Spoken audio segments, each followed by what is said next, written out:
Today, I'm going to get the Platinum Trophy for the Plucky Squire. The game has 21 trophies included and takes around 10 hours to platinum. The trophy list is then organised around the story of the game, including a number of collectibles and hidden achievements that are quite missable.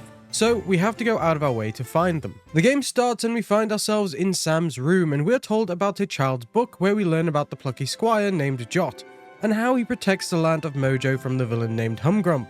Then one morning he could hear some music and went to investigate, which begins chapter 1. We have to make our way over to the house that seems to be having a rave. We then meet a weird character called Moonbeard who seems to be a DJ wizard, and he tells us that we need to get more beeswax to let him create more records for his wizardly raves. We are then joined by a small mouse called Pip who leads us towards Honey Peak. On our journey to collect some wax, we come across an area full of goblins that we easily defeat, and move onwards to Honey Peak.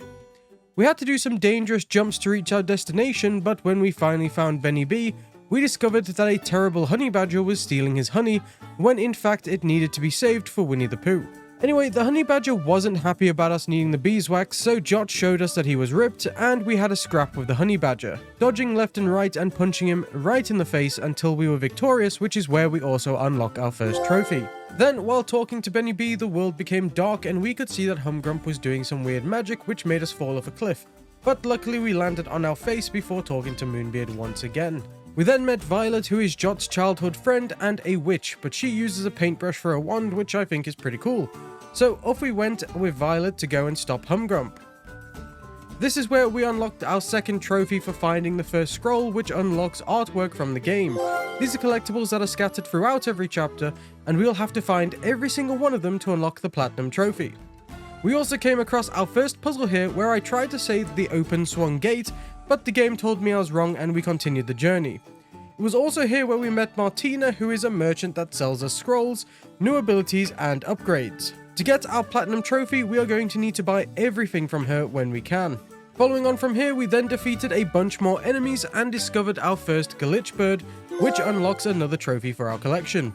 However, then both Jot and Violet almost fall off another cliff because this game might as well be Cliff Simulator. As they hold on, we enter chapter 2. Suddenly though, Jot and Violet were grabbed by a stranger who actually turned out to be Thrash, who is a mountain troll and also Jot and Violet's childhood friend, which every time the three of them reunite, they do a stupid dance and shout Mojam for whatever reason. We then decide to jump off the cliff and work our way down. Here we have to dodge boulders that are falling out of the book, defeat some bulls and collect some more collectibles before we meet a new character called Minibeard, which is just a smaller version of Moonbeard but without the wizard raves. Minibeard then helps us solve more puzzles before we finally reach a weird cat called Topsy who is missing his biscuits. So we do what any good adventurer would and we go and get his biscuits. We then discover Topsy is wearing a very elegant top hat, which is probably where he gets the name Topsy from. We then meet Martina again and buy everything from her before we continue to Tome Tower. The world has become dark once more with electricity sparking all around us, which also introduces some brand new enemies, but we defeat them and carry on until we reach our destination. Here we see a mysterious stranger talking to themselves before they run away because we spotted them. Our party doesn't think much of this, and Violet and Thrash send Jot to face Humgrump alone because they're too scared to help us. Humgrump then explains that we are living inside a book about the Plucky Squire and wants to rewrite the book so he can finally get a win instead of us winning all the time. And this is where he uses his powerful magic to literally push us out of the book and into the real world, where we are now 3D. He then shuts the book on us and we have to explore the tabletop, where we come across a lunchbox and we open it, revealing some carrots and grapes. Oh, and also a weird post-it note with a bookworm who talks to us about going back inside the book. So we journey onwards through the tabletop, trying to make our way back to our friends. We also learn that Sam, who is the owner of the book, keeps a number of beetles who we have to sneak past because if we don't, they'll eat us, which may have happened once or twice. After sneaking past several beetles and knocking down a bunch of dominoes, we finally get back to the book and use some special gloves that give us the ability to open the book and turn pages of it as we please. So we then hop back in and talk to Moonbeard, which begins chapter 3. This chapter is literally called Moonbeard, so something gives me the impression that it is about Moonbeard, but I'm not entirely sure yet. Anyway, we continue our adventure and Moonbeard welcomes us back into the book and then talks about how their world is a book. We are then treated to what is essentially a tutorial about how to jump in and out of the book by making us fetch his drink for him. After this, we then decide to go and reunite Jot with his friends once more, where they regret sending him to fight Humgrump on his own. We pop back into the book, say hi to our friends and tell them that we're okay before grabbing our sword and heading to a place called Artia City, which now begins chapter 4. We end up taking a shortcut through the Sonnet Swamps, and we encounter all sorts of bugs when we first get here. They're easily defeated before we walk over some giant lily pads. During our adventure, Humgrump learns that we're still causing issues for him, and he starts to free some of the enemies into the real world where we'll have to go and fight them too. It is here where I accidentally roll off the table, which unlocks our next trophy.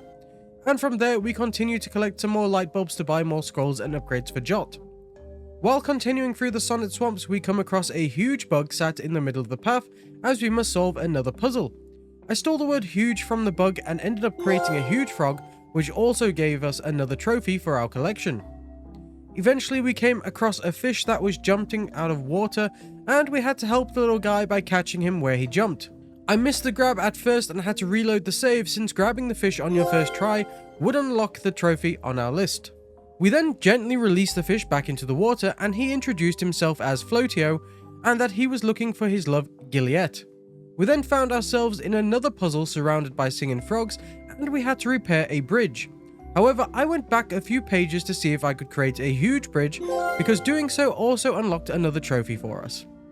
Jot and friends then had travelled through a really dark cave before arriving at the Snail Town, but before we could enter we needed to get a long-range weapon to defeat the evil bugs within. Therefore, we jumped out of the book, and the world outside had changed dramatically, creating this huge castle that we had to climb through until reaching a weird Magic the Gathering card with an elf on it. We collected as many collectibles as we could, defeated all the enemies, and finally reached the elf who was named Alonia.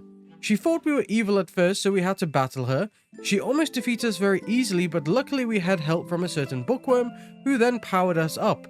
Eventually we got to a point where we could talk to the elf, and she realized we were the good guys and gave us her bow so we could defeat the evil bugs back in Sonnet Swamp. We then returned and had to play a weird minigame to clear out every bug by shooting them with arrows.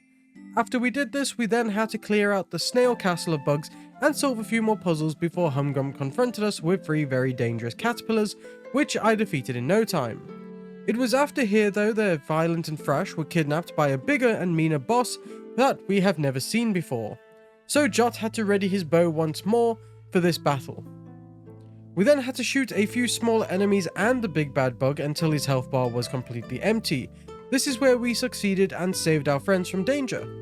Our friends then thanked us for saving them, and the bow returned to the elf in the forest, as it was now time to leave the swamp for good. On our way out, we were then greeted by Floatio and Juliet, which weirdly make a lovely fishy couple.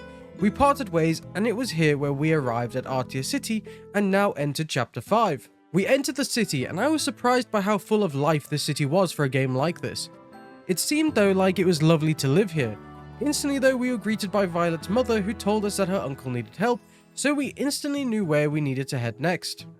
We spoke to a few townsfolk and found a few collectibles before making our way to Umber, who is Violet's uncle. Umber then told us that his pigs had escaped the farm and he needed our help to retrieve them all, so we set out to find and bring back each pig.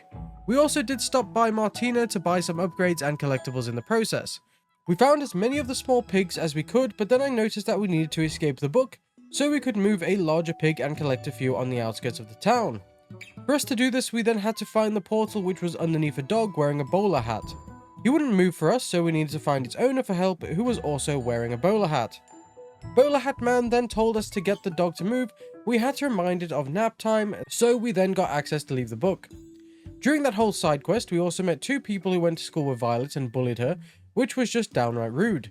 We then quickly forgot about them and left the book, where we had to climb a hill and explore a huge mansion on top of it. So I made my way up slowly, finding every collectible and defeating every enemy I could, until I reached the attic of the mansion, where Jot found the tilt gauntlets that allow us to tilt the book to solve puzzles like the big pig that needed to be removed to the farm. We quickly found the last pig after this and returned to Umber, who rewarded us with a scroll which we needed for our collection. Shortly after this, it was then time to meet the Queen, so we headed up towards the castle, and at the castle we then met up with Moonbeard and the Queen's assistant, who showed us the way to the Queen. We quickly explored the castle for any collectibles and then went to speak to the Queen. We then spoke to Queen Chroma and we were discussing Humgrump and his new powers over the book until a mountain in the background started to erupt and cause a commotion. Fresh had a little bit of a panic attack over this as he realized that it was his home that was erupting, and this led us into chapter 6. The team then decided to send Jot and Fresh to Trog Mountain, where we could see the eruption from. We quickly arrived at the mountain and met a weird rock rabbit which was casually rocking out, but we journeyed onwards. We also encountered a brand new mechanic where we could launch Jot out and back into the book with a sort of cannon, which was kind of cool. While working our way up the mountain, we came across an old man on the floor called Krong, who turns out to be Fresh's great uncle, but Krong was thrown off the cliff after a battle and turned into a ghost right before us, which I was not expecting from this game. Fresh mourned for all of 5 seconds before being ready and moving on to the next challenge. We then finally reached a stage of some sort, and ghostly Krong then challenged Fresh to a rock-off. We had to break some pots and hit Ghost Krong with golden ones, but the fight was over before I knew it.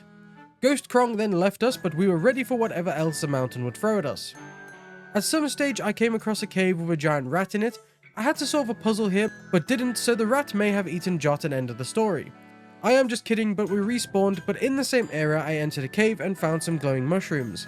This is where I thought I was being funny by turning them into cheese mushrooms, but I actually unlocked the trophy for doing this.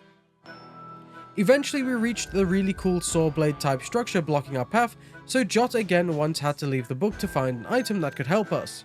This is where things took a spin and really started to blow my mind. Everywhere outside the book was space themed, and we had to do a number of challenges and puzzles to rebuild the father of a tiny spaceship, who actually became a jetpack for us in this segment. To claim the first part, I had to find and light 6 candles in the area. I did that quickly and claimed the first part successfully. I then found the end of the level and saw a scroll on top of a space projector light thing and made my way up to it. By simply standing on top of the stars, we unlocked another trophy, so we were making great progress. I then headed for the next part of the spaceship and found it by talking to a nice alien named Terry, who seemed rather lovely. We were then ready to go to the end of the level where we unlocked the last trophy. We then jumped into the side of the container and entered another cool minigame where we were blasting aliens and robots with a gun while trying to save several scientists to accomplish our mission. I quickly saved all 6 scientists before being rewarded with the third and final piece of the spaceship. So we quickly returned to the original mug and rebuilt our jetpack's father, who gave us a brand new item called the Stop Stamp. This allowed us to return to the book and stop the spinning saw blades blocking our path so we could continue through the mountain. After a few more puzzles and a dark cave, we reached what was a giant bird nest, and this is where we met the Mega Eagle, who was annoyed by us and attacked us. Luckily, Fresh was ready and challenged the Mega Eagle to a scrap by destroying seeds and snakes before damaging the Mega Eagle with some nuts. Fresh defeated the Mega Eagle easily, which unlocked the next trophy in our adventure. We managed to even impress the Mega Eagle by defeating it. Shortly after this, we then found our path was blocked by Ironweed, so we needed Moonbeard's help to create what he called a weed killer bomb. This then allowed us to destroy the Ironweed and move on to the next path. This is also where we encountered a stone golem called Gozzy, who was playing some loud music from 2 big speakers. I needed to figure out a way to turn these off and put Gozzy back to sleep, but first I turned his speakers into cheese, which ticked another trophy off our list. I eventually figured out how to beat Gozzy, and then we would continue where we literally found an entire concert of rock bunnies. I wanted to stay, but sadly we had a village to save. We then had to clear out several soldiers that belonged to Humgrump, but we eventually did so before reaching another boss, which was this big machine. We then had to clear out more enemies before the weak spot of the machine became exposed. Overall, we did this 4 times before finally finishing the machine off, which sent it hurling off a nearby cliff and exploded into over 200 million pieces, which is very impressive. It was then after this fight where we found the captured villagers, including Fresh's parents, and released them so they could join the fight. Fresh and Jot then noticed a speeding vehicle trying to escape the mountains, which then threw us into chapter 7, where we would be going to a beach. We then finally arrived at Boogie Beach, and there were tread marks everywhere. Luckily for us, we met some flamingos and they led us in the right direction. This area was covered in enemies from goblins, squids, and more soldiers, but we powered on through until we found a starfish that was buried in the sand. We then had to recruit a new friend called Tumba, who is supposedly the best digger in the area. We dug up the starfish and unlocked the ability to dig, which was needed to solve puzzles while at the beach. Eventually, the team reached a hot air balloon that was blocking our path, but as everyone knows, X marks the spot, so we got Tumba to dig at the anchor points of the hot air balloon, which started to lift the sleeping guard into the air. The dude started to panic and almost fell out, but he went on a grand adventure allowing us to continue ours. This is where then we met up with Violence once again, and the crew shouted Mojam as usual. So we continued onwards and even met a pirate starfish, which I really appreciate because I love pirate-themed games. The team continued until our path was blocked by tanks. Yes, those type of tanks that are used for war. I thought this was a child's book, but now we're facing tanks, it was just mind-blowing. So we hopped out of the book to look for a new tool to help us. Everything here was themed for the Jurassic period, filled with dinosaurs and even a volcano that we had to climb. I spent my first few minutes here looking for 2 amber jewels to open the prehistoric gate, but quickly found those which gave us access to the volcano. This is where things got heated as we picked up this old caveman axe and had to battle dinosaurs and escape a very angry T-Rex. We continued up the volcano while surviving every danger that it threw at us, including poison and eruptions. Eventually we met someone called Time Tim, who was a time traveler, and he gave us access to the bomb stamp item, which is what we needed to destroy those pesky tanks that were standing in our way. I then returned to the book and blew up all the tanks on the page and rejoined the team. After a ton more puzzles and caves, Tumba decided to leave the party, but not before doing a celebratory dance. The team then went onwards and discovered that Humgrump had built an entire army of tanks and weaponry that were all headed towards Artia to take over the world. The team then ran towards Artia, which set off the events of Chapter 8. We arrived at Artia but realized we were too late, as all that was left was defeated soldiers, fires and more tanks heading into the city. As we got to the city center, Jot and the team had to defeat every single enemy here, including several tanks that almost defeated me. Luckily, we could jump out of the book and use the bomb stamp to deal with them. This is then where a mage challenged us to a fight, and Violet decided to face them head on. The fight was weird and was a minigame of Bubble Bopple from 1986. It was actually a lot of fun and gave me nostalgia for my childhood, but we easily defeated the mage, which unlocked our next trophy. We then went into the castle and found Moonbeard and Humgrump fighting.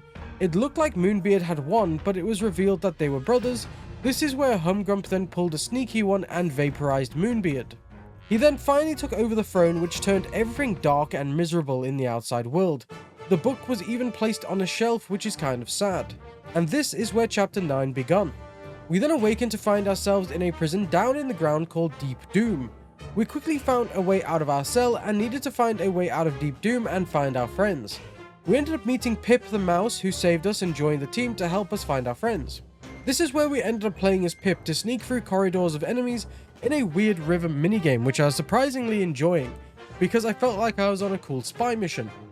Eventually we came across a cell, and in the cell was Violet, who thought we were hallucinations, but then quickly realized that we were actually there to save her. So she rejoined the team and off we were to find Thrash. We then had to play the spy minigame again and leave the book to get our items back, where we discovered that the book had almost become frozen due to being placed on the shelf. So we had to sneak past a lot of enemies in a big castle dedicated to Humgrump while finding our items, and eventually Jot was ready for action once again. There was even a part where I could drop bombs down on the random soldiers, and that was very fun. We then had to tilt the book so it would fall off the shelf and back onto the table before we could rejoin Pip and Violet in the book. It was then here where the team bumped into Minibeard once again, who apparently came to help us out, which was very nice of him. In the next room we had to solve another puzzle, but I found a diamond bust of Humgrump, so by using the words around us we could crack it and place a bomb on it to blow it up, which unlocked the next trophy for us. We then quickly found Thrash in the next room after, and finally had the team back together, and as usual they shouted Mojam once again. It wasn't long before we came across another familiar face, and this time it was Martina, who allowed us to buy collectibles and upgrades, which we did. And this is where I unlocked the trophy for buying all of the upgrades for Jot. We then had to fight a huge number of enemies before getting to the spy minigame for the third time. However, after completing it again, we were given a trophy. The team had then escaped Deep Doom to find that Humgrump had turned the castle into a weird mechanical castle with a giant head on it before we could find out about Humgrump's backstory. It turns out that he tried to be a poet, but a really awful poet. Everyone then said he was a terrible poet, and he became very angry, which eventually turned him evil, which reminds me of a certain German painter back in 1933. We then entered the castle and had to ready ourselves for the upcoming boss battle that was inevitable. I also did some exploring and found the 10th glitch bird, which unlocked the trophy for finding them all. The team then worked their way through the castle until we finally encountered Humgrump, who placed us in a trap and was seconds away from getting rid of us once and for all, but luckily, Moonbeard the White appeared and saved us from getting obliterated. Humgrump broke out of the weird bubble he was placed in and appeared to us as the Mega Eagle, so Fresh once again stood up to it, where we had to play the minigame boss battle like the first time we fought the Mega Eagle. I then quickly defeated the Mega Eagle, at which Humgrump changed form again, but this time he took a form as the Mage, so we then entered Bubble Bopple once again as Violet. This fight was harder than the original due to being so RNG based, but I eventually beat Humgrump in his Mage form too, which meant it was now Jot's turn to battle Humgrump, who decided to turn into the Honey Badger. So Jot shredded his shirt to show off his muscles, and we had to scrap with the Honey Badger once more. This fight then had a lot more dodging to do, but we eventually beat the Honey Badger, which was enjoyable to do. It was here where I thought that the game was over, but Humgrump actually had one more card up his sleeve by turning himself into some sort of gooey cocoon before hatching into the ugliest butterfly I have ever seen. He then escaped into the real world and Jot had followed him before meeting up with a jetpack from earlier in the game. We loaded our weapon and took flight to battle Humgrump in this awesome 3D battle.